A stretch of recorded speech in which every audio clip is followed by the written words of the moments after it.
दूसरी बारी माँ बनने के बाद एक सिचुएशन जो रोज़ मेरे सामने आती है और जिसके लिए मैं बिल्कुल भी रेडी नहीं थी। तो जब मेरा सिर्फ एक बच्चा था, मुझे लगता था कि जब दूसरा बेबी हो जाएगा तो मेरी लाइफ बहुत ईजी हो जाएगी। दोनों साथ में खेलेंगे, साथ में बड़े होंगे, एक दूसरे के बेस्ट फ्रेंड बनेंगे, बड़ा भाई छोटी बहन का ध्यान रखेगा, उसे नई नई चीजें सिखाएगा। और मैंने अपने मन में भाई बहन की इतनी प्यारी इमेज बना ली थी कि मुझे लगता था बस ये हर टाइम खेलते रहेंगे और हंसते रहेंगे। लेकिन किसी ने मुझे ये नहीं बताया था कि 2 बच्चों के साथ घर में सबसे ज्यादा बोले जाने वाला शब्द होता है, ये मेरी चीज है। और अब हमारे घर का ये हाल है कि चाहे पूरे घर में 100 खिलौने पड़े हों, लेकिन दोनों को चाहिए सिर्फ वही एक चीज जो एक दूसरे के हाथ में हो।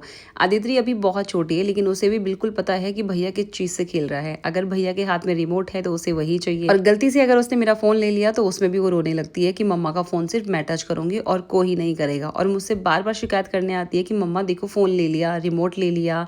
अगर वो पेंसिल्स निकालता है या कलर्स निकालता है तो भी उसमें वो रोने लगती है और कहती है कि ये सब मुझे दे दो। और अपने खिलौनों से ज्यादा वो भैया की चीजों से खेलना चाहती है। और मेरा बड़ा बेटा, वो भी मुझे अपनी जगह बिल्कुल सही लगता है। मम्मा ये मेरी पेंसिल है, इसको मेरा रिमोट मत देना, मेरे कलर्स मत छूने दो, ये मेरी कॉपी है।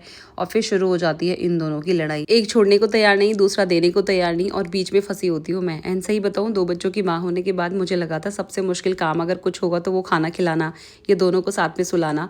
लेकिन नहीं, सबसे मुश्किल काम है हर 5 मिनट में इनका जज बनना। हर बार फैसला देना पड़ता है, किसे समझाऊं, किसे पहले चुप कराऊं, किसे पहले गोदी लूं।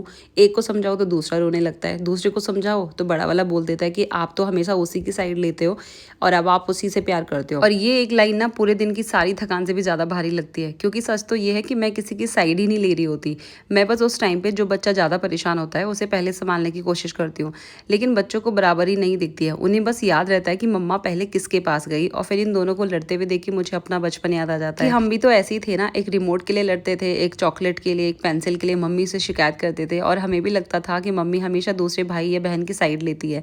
और आज समझ में आता है कि वो किसी की साइड नहीं लेती थी, वो बस घर को संभाल रही थी।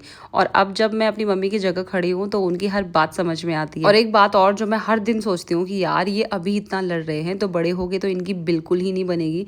लेकिन मजे की बात तो ये है कि 5 मिनट पहले जो एक दूसरे से रिमोट छीन रहे होते हैं ना, वही 5 मिनट बाद एक दूसरे के पीछे पीछे घूम रहे होते हैं, एक दूसरे को ढूंढ रहे होते हैं। और अगर एक कमरे में चला जाए तो दूसरा भी उसके पीछे पीछे पहुंच जाता है। कभी कभी तो हम हस्बैंड वाइफ के बीच में भी इन दोनों की वजह से लड़ाई हो जाती है, और हमारी लड़ाई होती है सीधा 3-4 दिन के लिए, और ये लोग सिर्फ 5 मिनट में अपना पैचअप कर लेते हैं। तो अगर आपके घर में भी हर दिन ये मेरी चीज का वर्ड वॉर चलता है तो कमेंट में जरूर बताना।